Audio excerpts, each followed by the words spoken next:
a definitive UFO news show with me, your host, Mr. Rob G. We're going to go ahead and dig into some of the topics here today. It's a little bit different because UFO today isn't standing for unidentified flying object. We're doing something a little different. So, UFO stands for unrighteous, felonious oppressors. Go ahead and take that one to the bank. We're gonna do a show tonight on the recently released Epstein Black Book. Has anybody seen it? Have you had a chance to go ahead and take a look at it? It's all redacted, but guess what? No clickbait. We have through a source we may or may not have access to the unredacted files. We may or may not. Can't confirm or deny, but I could probably show you that not redacted. Um, and potentially over time, we may or may not get access to other items that may or may not be redacted or unredacted. So, with that being said, want to go ahead and just for the whole clickbait thing, right? So it's not clickbait at all. No, we actually do have unredacted files. Yeah, that's what we got. So wanted to go ahead and touch on this because we've talked about this, on the late night calling show over the past week, I'd say, right? This has been come back up ever since Luna came out talking about the new transparency task force and these files were going to be released. Not just these, but the JFK, supposedly, MLK, RFK, Epstein, UFO. And we intend on covering all those things as they come out. Anything that's pertinent to humanity, right? A lot of the cover up stuff definitely should be talked about. And I think that's what we'll definitely do once those items come out as well. And as we talked about some of this stuff on the late night show, obviously the subject matter is sort of sensitive, but you have a dilemma. And I've sat up and I'm like, okay, the social dig is a place where we tackle social issues and we have conversations that move the needle. It's not strictly a UFO channel, and we under the umbrella of social dig, we will have social conversations, and this would fall right into that. And it's almost like, you sit up and you're like, should I even do this? Right? Well, I got an unredacted document, and I'm like, you know what? Why not? Why not do what I can to kind of try to help the situation? And that's kind of what we're going to do. I think this will probably be a part one, part two, part three as things come out or as information is given to me. If I'm able to connect a dot or two, then that's what I'll do right from where I'm at. So I wanted to get this thing kicked off because when this all came out, I think everybody was pretty shocked. A lot of the stuff was unredacted for most, right? But some of the stuff you could read. They had flight logs. They had, the phone numbers, the contact list, which we went over the other day. And so the same list we went over, which you saw was completely redacted, is the one that currently have that is not redacted and hopefully waiting for these other items to come through too. But I wanted to get this thing kicked off and kind of just look at some things here, right? Because some of the names on the on that phone list were pretty shocking. We went over some of them, and I'm going to bring them up on the screen here as well. But first of all, as we do at every show, the phone number to call in anytime. You call this number 24/7 is 856-843-3444, or that's 856 the dig. If you're outside the United States, that would be 001-856-843-3444 or 001-856 the dig.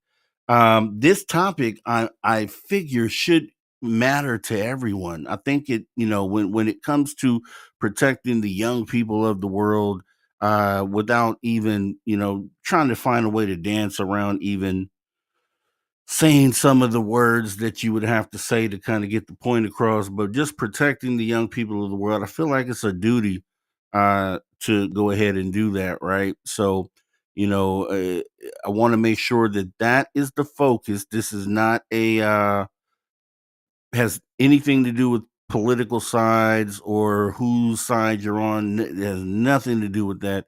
It simply has to do with trying to figure out who was involved with this, right? It's a lot of names. I'm quite sure not everybody on that list is engaged or involved, or maybe not even had knowledge of what was going on.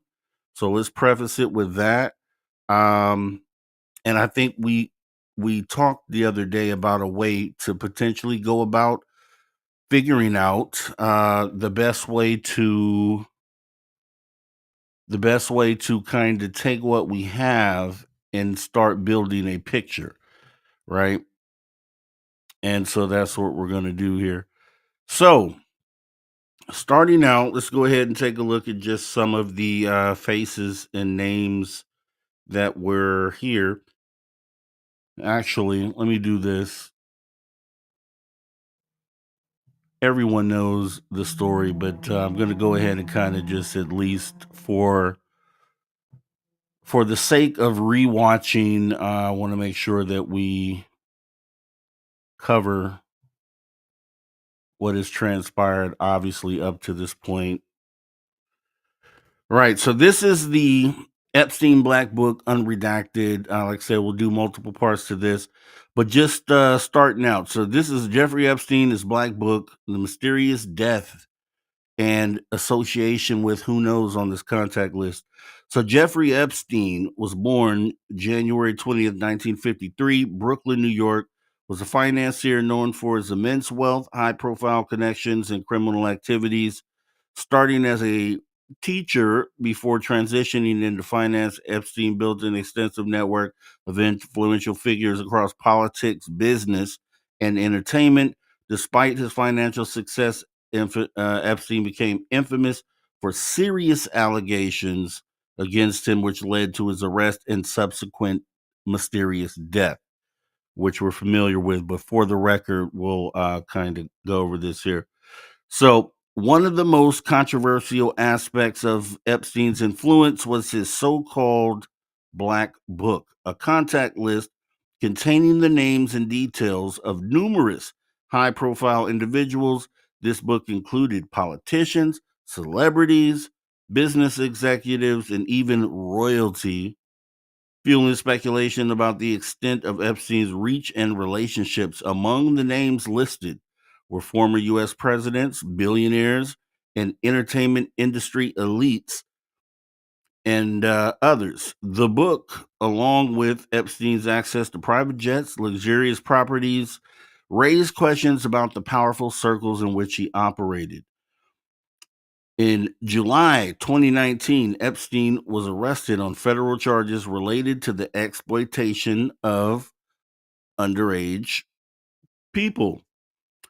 While awaiting trial at Metropolitan Correctional Center in Manhattan, he was found unalived in his cell on August 10th, 2019. The official cause of death was attributed to hanging, but several irregularities, such as lapses in surveillance, missing security footage, and reports that Epstein had been in good spirits prior to his death, led to widespread speculation. Many questioned whether it was truly the result of his own actions or if there were other, more sinister forces at play.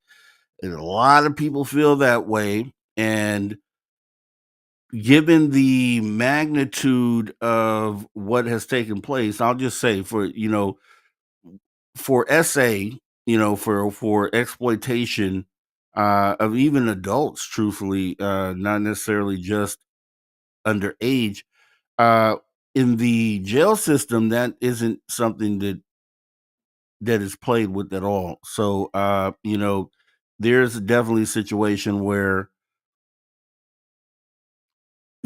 something from the inside could have taken place. It has happened many times before, but the fact that the videotapes went missing and all these things that would have actually been able to prove that is really what makes it suspicious and kind of takes it out of that realm. But those sorts of crimes definitely aren't looked highly on, I should say. So, just for the record. So now that obviously covers his unaliving. Now you had Ghislaine Maxwell, who actually was brought to justice about a year or so afterwards, which she is her role in the Epstein scandal. She's a British socialite, former partner of financier Jeffrey Epstein, became a central figure in the criminal investigation surrounding Epstein uh, exploitation activities as the alleged accomplice of Epstein. Maxwell was accused of facilitating illegal operations, including recruiting young women for exploitation. Her association with Epstein has brought her under intense scrutiny, not only because of proximity to the financier, but also due to her role in the network of power influential individuals. Maxwell was arrested in 2020 and charged with multiple counts related to her involvement.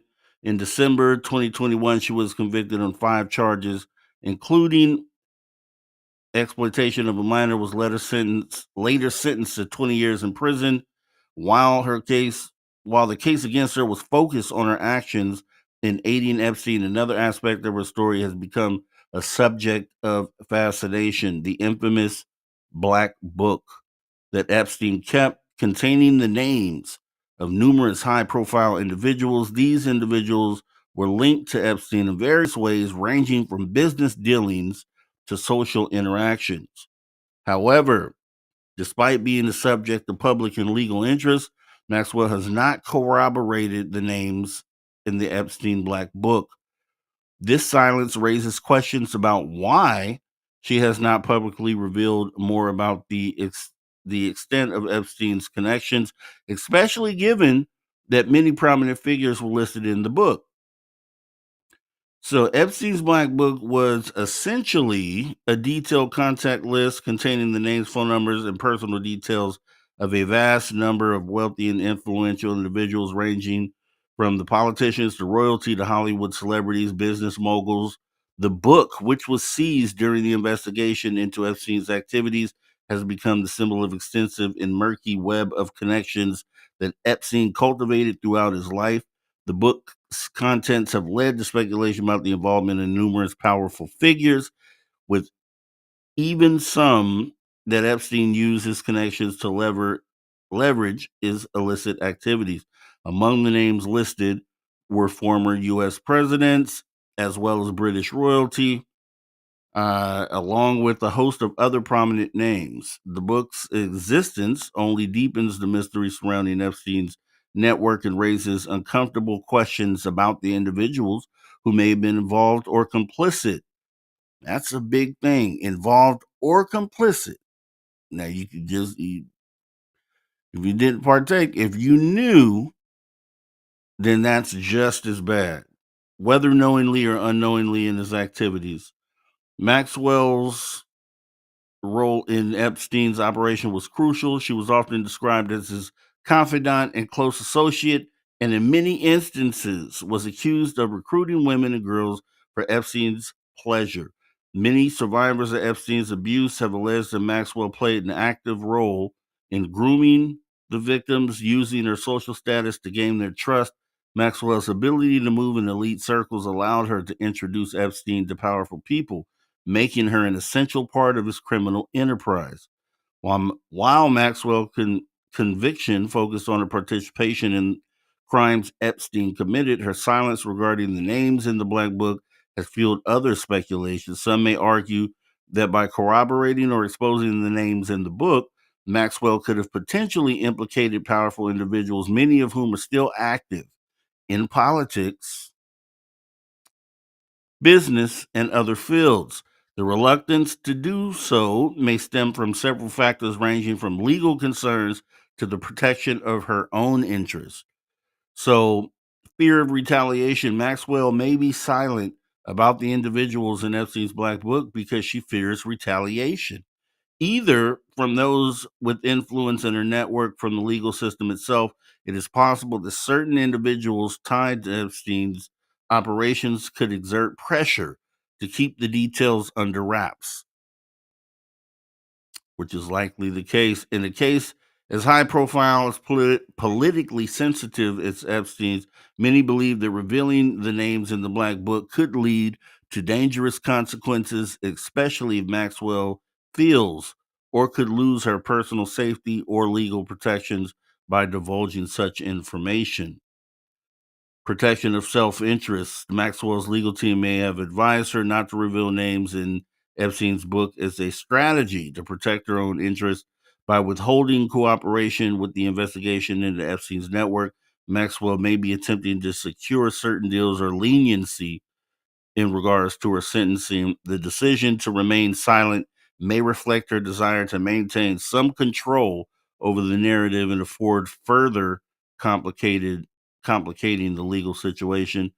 There is also the possibility Maxwell could be engaged in negotiations for a reduced sentence. Many high profile figures, especially those in positions of wealth and power, are often able to negotiate deals that allow them to avoid more severe punishment in exchange for silence or withholding certain information. Maxwell could be working to protect herself from a harsher sentence or even cooperating with the authorities on her own terms under strict conditions. Maxwell may have direct knowledge or evidence of all the individuals listed in Epstein's book. While she may have facilitated Epstein's interactions with certain people, she may not have been privy to every aspect of his relationships or business dealings. And the psychological and emotional toll of being at the center of a massive criminal scandal may also play a role in Maxwell's decision to remain silent, facing significant legal challenges and the public scrutiny accompanied with them. Maxwell may be under considerable pressure in such circumstances. Her ability to engage with this investigation or speak publicly about the Black Book could be hindered by feelings of fear, stress, or even denial. And that was one thing that I wondered the whole time, really, is okay, you have this book, the individuals that were coming over and partaking in these activities. You can name them. You can name, I don't know about all of them, but there's definitely, you could look in this and say, yes, this individual, you could definitely do that. And I always wonder why during the trial, like, why wouldn't you have done that? Right? You could have given everyone else up in order to maybe walk free or have a very lenient sentence. But if you recall, during the whole trial period, she was pretty quiet. She really didn't say anything. She kind of just took it on the chin. And I feel like that may have had something to do, obviously, with the fact that the main focus, which was Epstein, ended up unalived in a cell where technically from outside sources should have been protected enough to be able to face trial, especially with how high profile this trial was and the implications of the people that he associated with and how big of a deal this would have been had this been able to go to trial. So obviously it didn't, right? And so, if you're in the same situation, you probably do the same thing because obviously the forces or the individual or powers that were able to get to Epstein were strong enough for you to be concerned about, right? Because if they got to him in the essentially in the public eye, where he was essentially being the focus was on him, the media attention was on him, and they still were able to actually get to him. Because I am one of the ones that feel like that this is potentially something that he did not do himself. And I don't know how many people you may be split out there on that, but there's a lot of weird things that kind of show that maybe that was the case because if you remember, when you're in jail, you have video recordings, especially the cell that he was in. They had the video cameras in there, and the tapes went missing. The footage, there was no footage of what happened.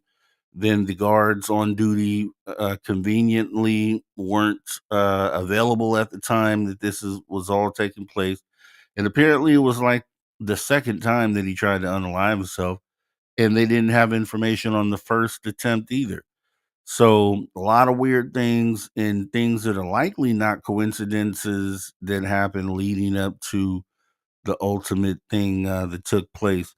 So all those things point to someone else assisting him in what took place.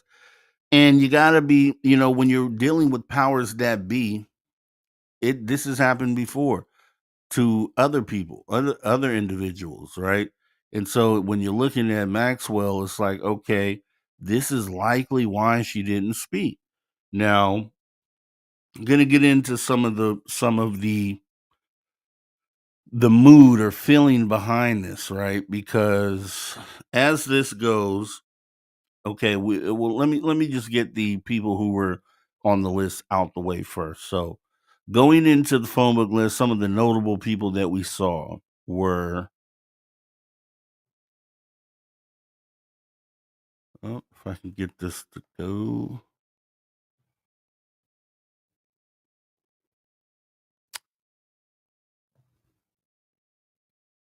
President Bill Clinton, former President Bill Clinton, which I understand, from what I understand, I believe he was listed in there, and when you look at the flight logs, I guess he had taken somewhere around like 26 flights.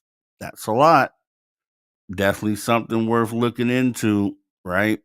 Don't care which side of the aisle you stand on, doesn't matter. When it comes to this subject, if there's enough, information or evidence that makes you look kind of weird or suspicious, you got to look further into it. So 26 times on Epstein's plane. I want to know what that's about. So this is definitely something we'll be digging into further. There's really not a lot of available evidence, information available outside of what's been released. So hopefully, if I get some more of this, if I may or may not get more access to things that may or may not be redacted, then maybe I'll be able to kind of head that myself.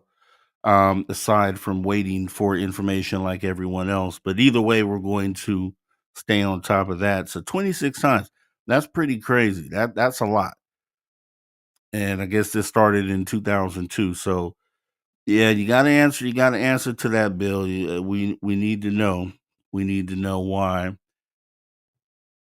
Then you had some names that were kind of maybe shocking, not so shocking. We talked about this the other night. We had Michael Jackson, who was listed as taking a flight. So was Mick Jagger, right?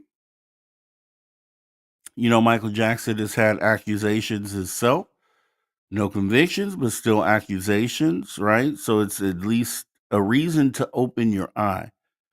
And I've been a fan of Mike, right? I've been a fan of Mike growing up my whole life. So it's where you have to kind of put that aside, the admiration that you had for a person in their professional form, right? And I think that's what a lot of this you have to do with all of this, really, with all the names in there, because the fact that they are either political figures that you may align with, or musicians, or um, you know, just people actors, just people in their professional lane.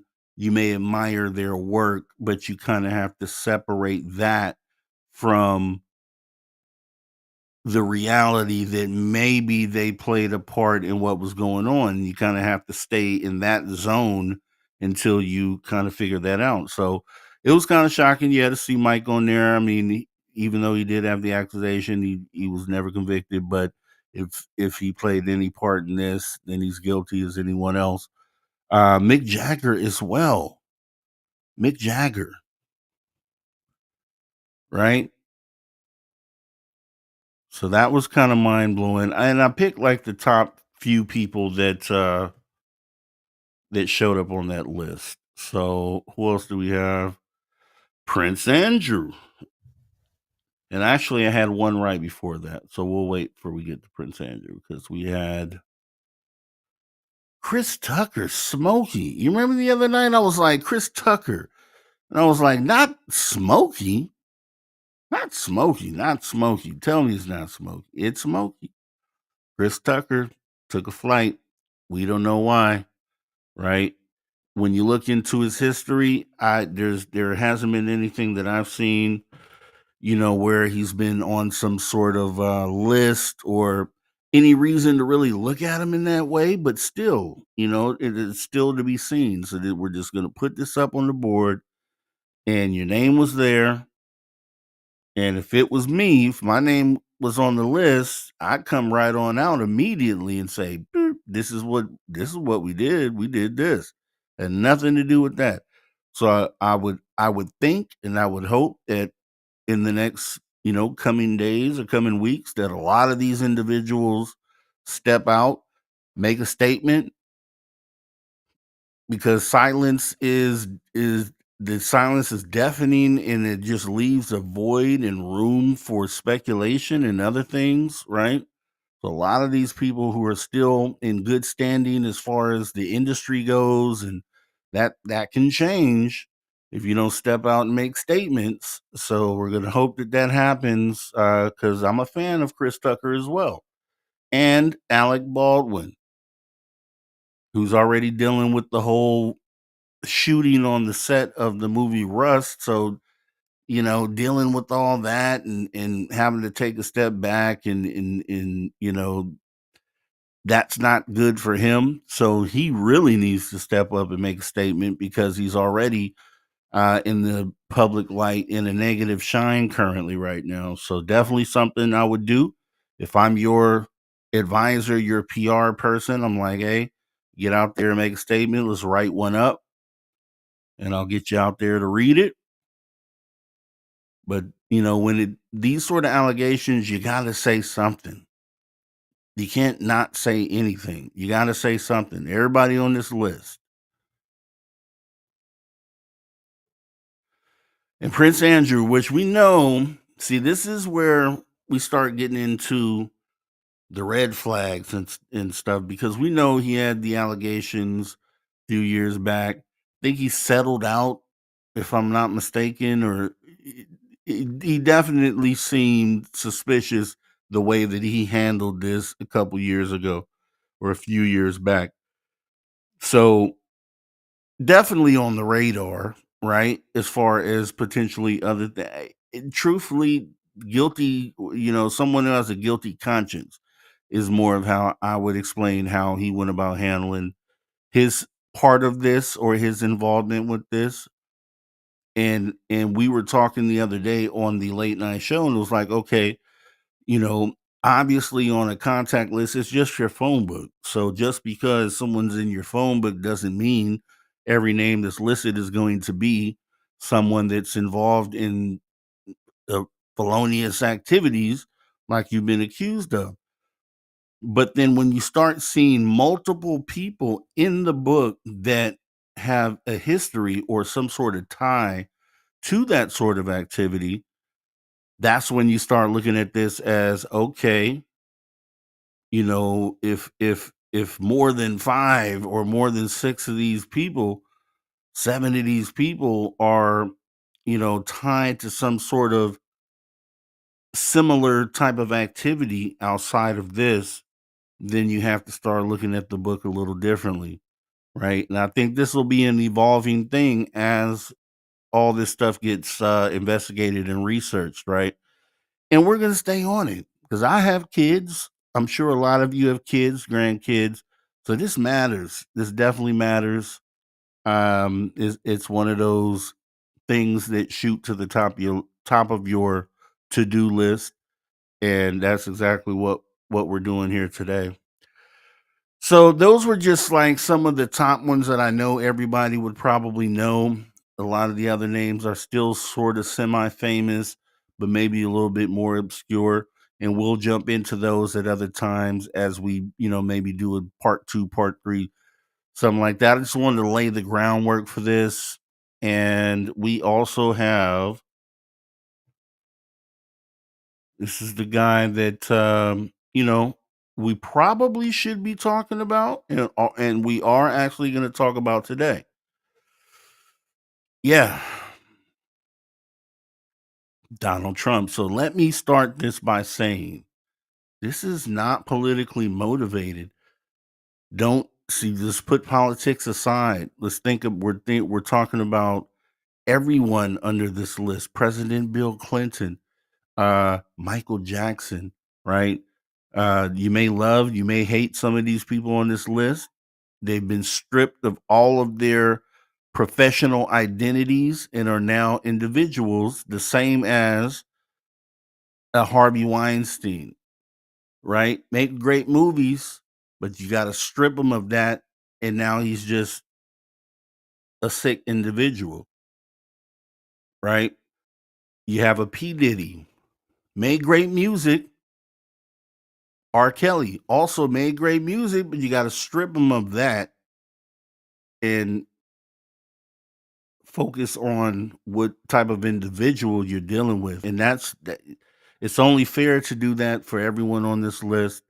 And so I just want to make sure that we make the statement that this is nothing to do with politics. But you may be asking yourself a question at the end of this, like, we'll get there. We'll get there. All right. So obviously this is Donald Trump. Believe this is Melania, if I'm not mistaken, Jeffrey Epstein, Ghislaine Maxwell, obviously all together. Because believe it or not, as you may already know, Epstein and Trump were besties. Not just calling them besties. Epstein said it in the Epstein tapes. If you've heard those, and I didn't want to play all that stuff here. We're just going to talk this out.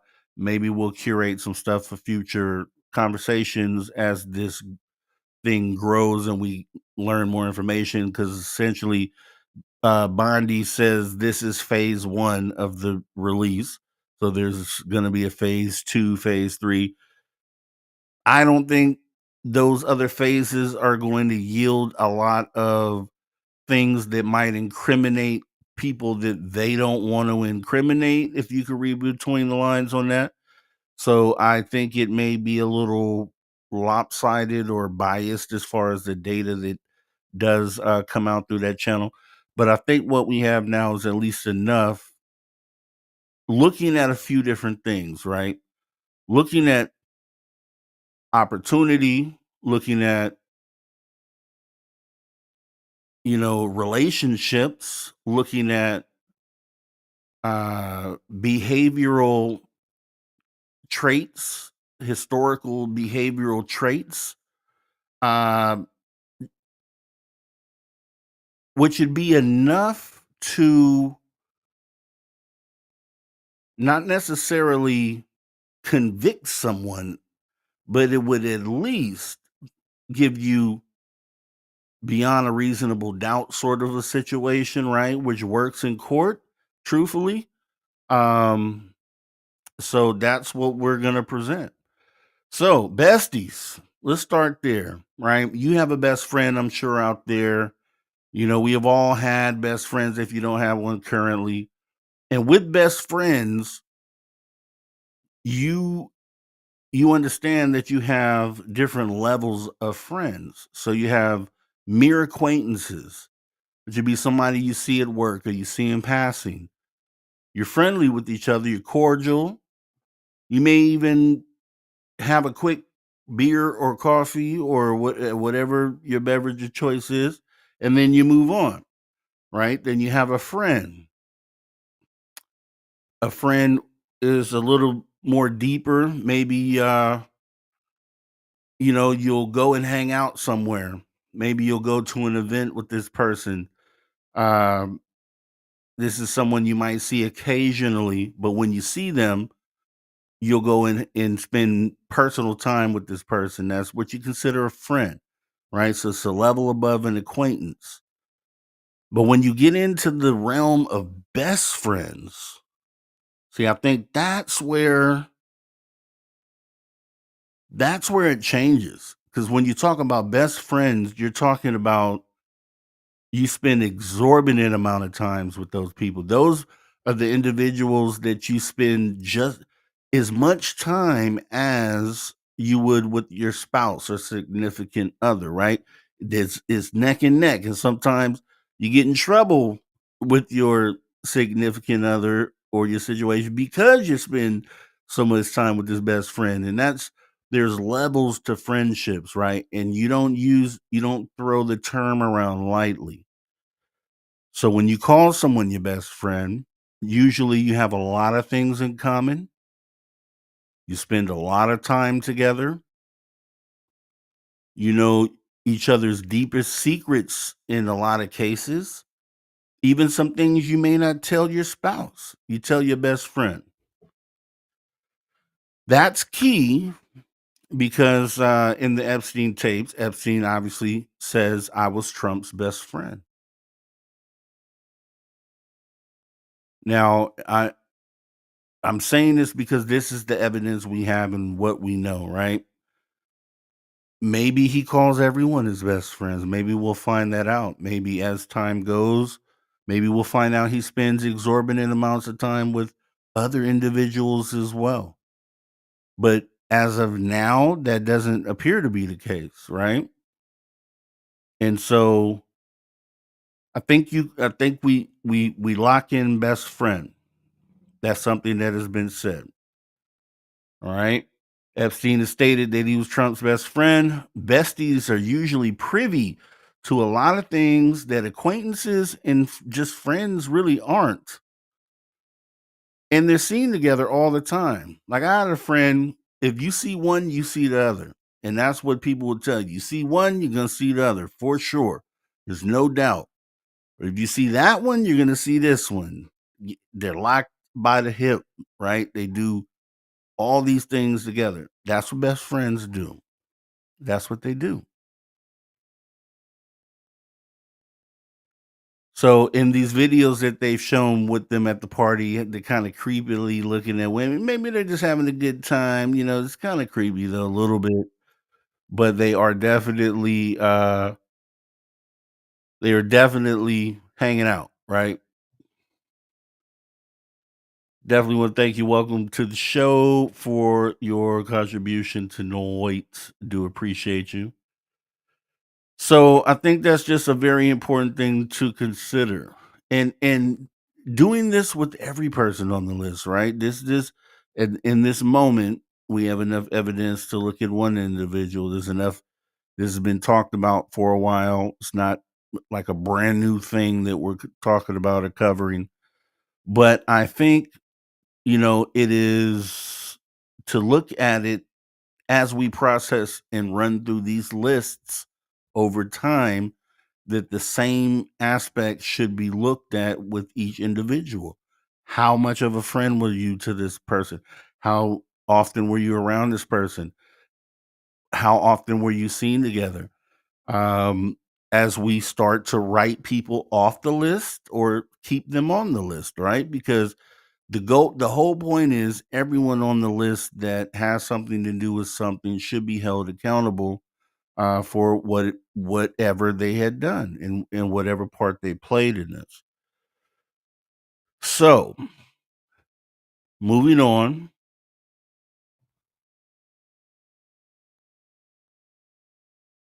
besties. These two particular besties, and this is another thing to look at as well. We kind of talked about that, but both actually have a history of being accused of assault. Remember, best friends usually have mutual interests. Usually, Trump was recorded back in, I believe it was 2002, when asked about Epstein, saying he likes women and he likes them young.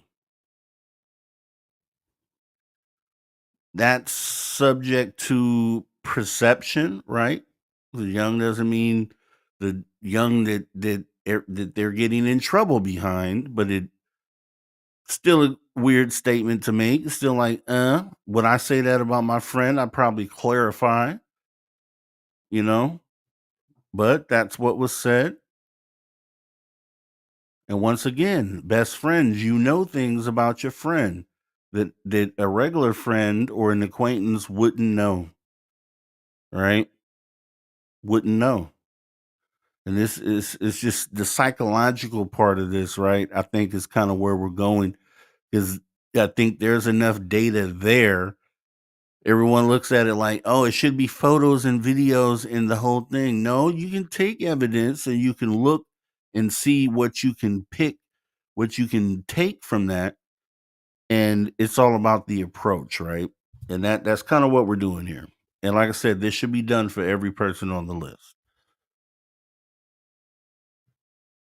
So, let's see. Also, and this is something I want to get into because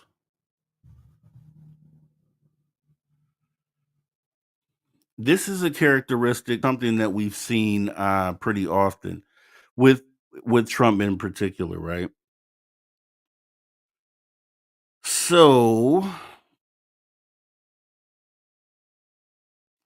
recently, Trump stated that he had made a statement saying he fell out with Epstein about 15 or so years ago, right? And it's obviously who wants to say that they had talked to him recently, right? Especially in with everything that's been be like, oh yeah, I haven't talked to that guy in forever. But we know Trump often does that because there's been other situations where he had done that as well. Remember Stormy Daniels, the hush money payments? Um, didn't know anything about that. Had no clue. Turns out that he actually did know, right? In this case, haven't talked to Epstein in 15 or so years.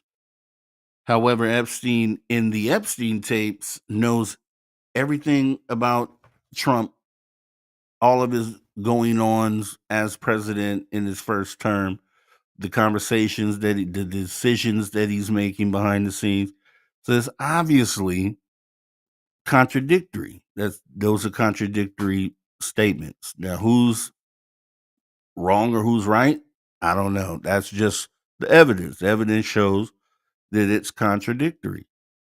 So you're able to take that how it is. But when you have a history of a person that, when confronted with information, immediately chooses to make a statement to distance themselves, that's usually a sign of not wanting to be associated uh, due to guilt by association, right? And I think every time that that has happened, it's actually turned out that it's been the opposite of what was said by the individual. So that's something you got to look at because that's probably something that has been done with this person throughout their life. The distancing statement, even though it's totally false, right? So if this is a trait, a characteristic that's repeated over time, then you can kind of know the pattern and see the pattern with that. So obviously, that you know, distancing, your that's been a pattern. Let's see.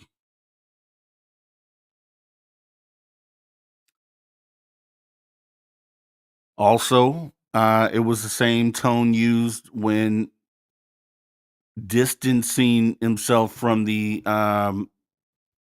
things that took place in DC in January of 2021 or whatever that was. I think you know what I'm talking about. So the same thing is like, no, I didn't really say that. I just, it was the same situation there. Um, and also, whenever he's talked to about having involvement with the mob at one point back as a real estate person and having to deal with the unions in New York City and New Jersey and all out. He had to deal directly with the mob, right? So he distances himself from that as well as he as he's shown in the last few years, the last 8 years, I think it's been since he started doing it. Probably before that, but just different situations where he distances himself from the issue, and then you find out later on that he was actually part of that issue. And so it's just a pattern that I think should be looked at. So when we look at all this stuff, this is where it gets even more spicy. This is where it gets more spicy.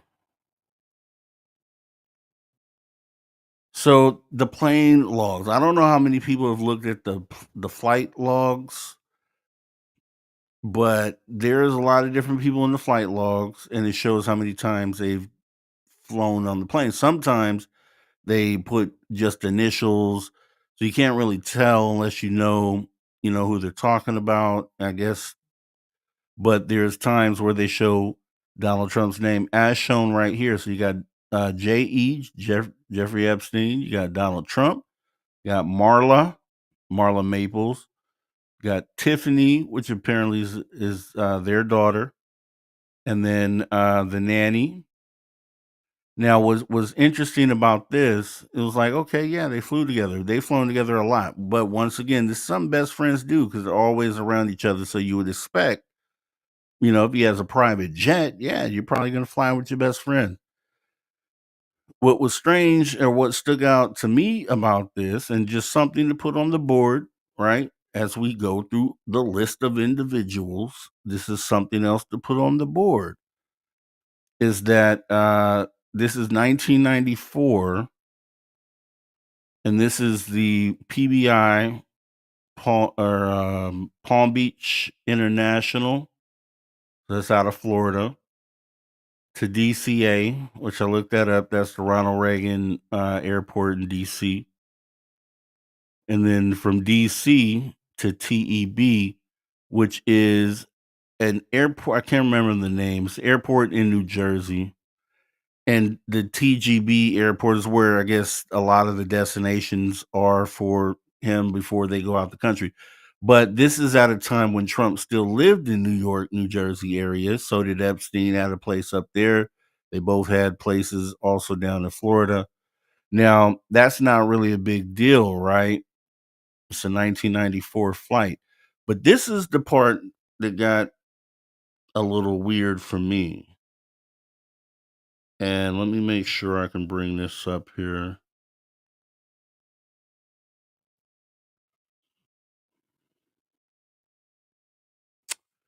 Okay, give me just a second here. The 1994.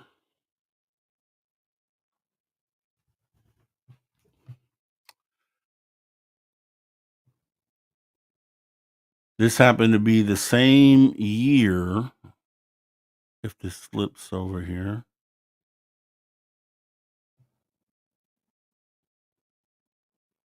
Okay. This is the same year that there was an accusation by a Jane Doe. So the accusation didn't come until 2016, but here's the weird part about that accusation. And actually, I think you guys are looking at a different page. I don't know why it's showing different here. Okay, let me make sure. Okay, now you guys are on the right page. So it says, and I'm trying to get over the. This is just something. And actually, there's a bunch of different accusers, but this one stood out. So you had at least on the list I was looking at the E. Jean Carroll accuser, the person who sued him and won. He lost that in court, but this person in April 2016, an anonymous woman using the pseudonym Katie Johnson filed a lawsuit in California accusing both Trump and Jeffrey Epstein of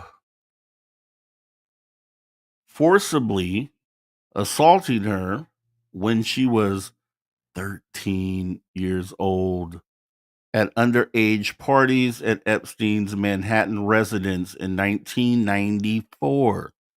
The case was dismissed the following month. A second version of the lawsuit was filed in New York in June by the same woman as Jane Doe, claiming to have been assaulted by the pair at 1994 parties when she was 13 years old.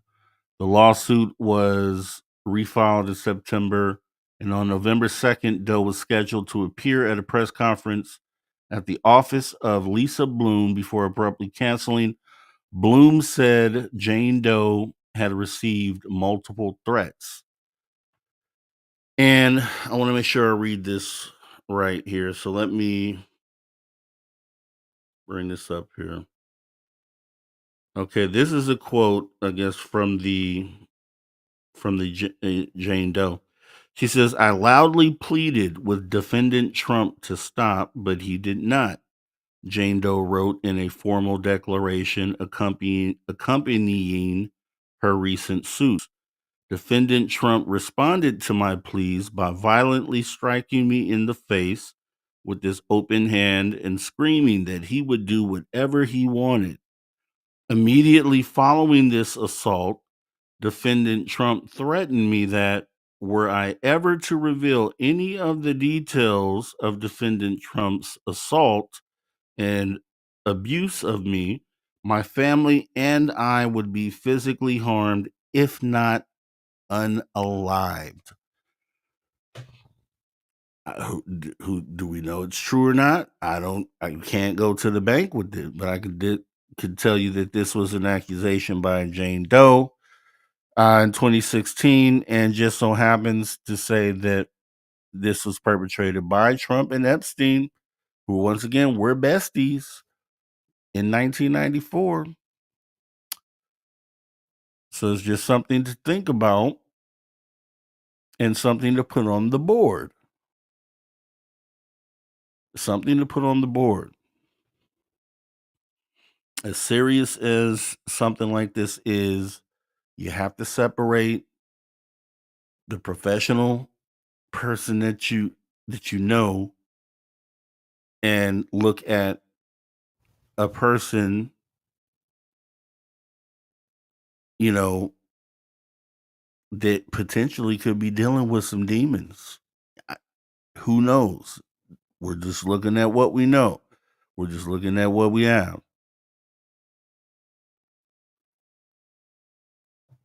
Next, Epstein was unalived by an entity or something that had enough power to reach and the motivation to keep him silent, right? I think we can all agree on that. I think we can all agree on that. Who on the Epstein list had that type of reach? So that's where it's cool because you can now just even with the redacted list, you see all the names in the flight log, so you can go look on that list and answer that question yourself. Who on the Epstein list had that type of reach to unalive someone that was in a facility that was being watched with the motivation to keep them silent? Maybe there's a few people you could point out. Maybe. And then going back to what I talked about earlier, it's always been a question for me like, what being if you're Ghislaine Maxwell and you just saw Jeff or Epstein get unalived not too long before you went to prison, would you be you'd probably be fearful as well. Like, I don't know what happened to him, or maybe I do have an idea what happened and I don't want that to happen to me, so let me kind of not say anything, or let me just take the charges as they come, and I don't have much to say. And it was weird how she didn't have much to say. That was the thing that bothered me. Like, you went through the whole trial, you didn't really say anything. Where this was your moment to give up the goods on everyone. but she didn't. So you got to ask yourself,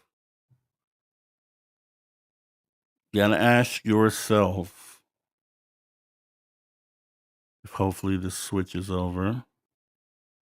There's a delay. And I think you can see it. You got to ask yourself, is she afraid to talk? Is this why she would choose to stay silent instead of working a deal for freedom? That's relevant. But then if she was, then who is she afraid of? Afraid of who? That's the $1,000,000 question. Afraid of who? Who in that list could she have been afraid of? Who on that list would be afraid of her divulging information? More importantly,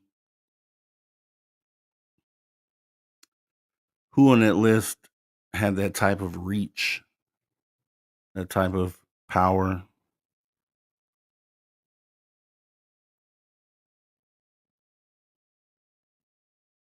I'm going to step out and say,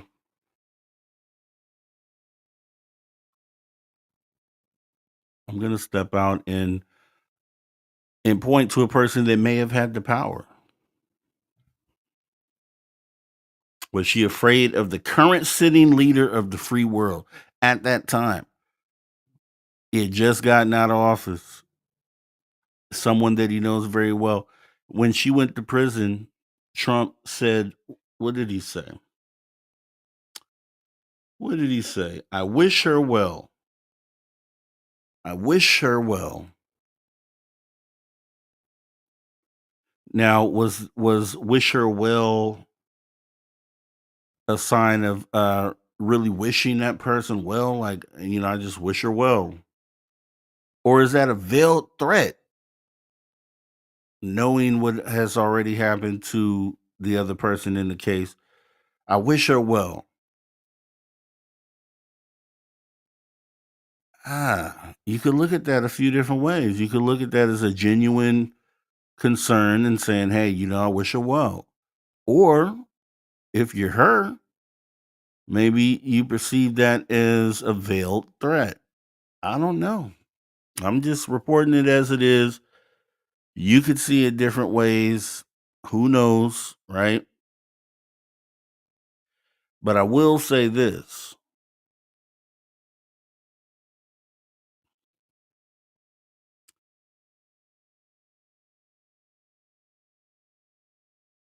This would be someone in an important, powerful position that would not want to be implicated.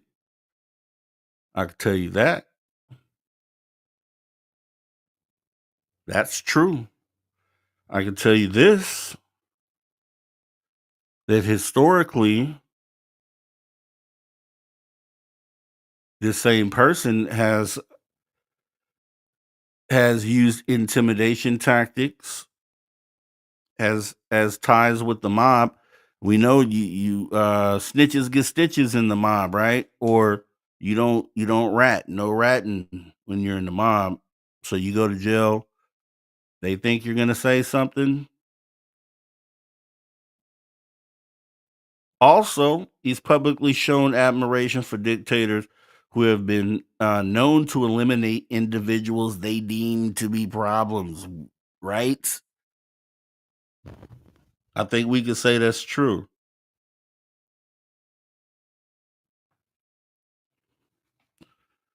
For these very reasons, this person listed in the Epstein files, like I said, take the professional label away, take all the politics away. This person listed in the Epstein files has been known to show has shown to enough to has shown enough to show that he's vengeful, using all power at hand to go after those on his hit list. I think we can agree we've seen that. We know that's the truth. Has shown an ability to incite violence and align himself with criminal groups that have murdered the mob, has taken more of a dictator persona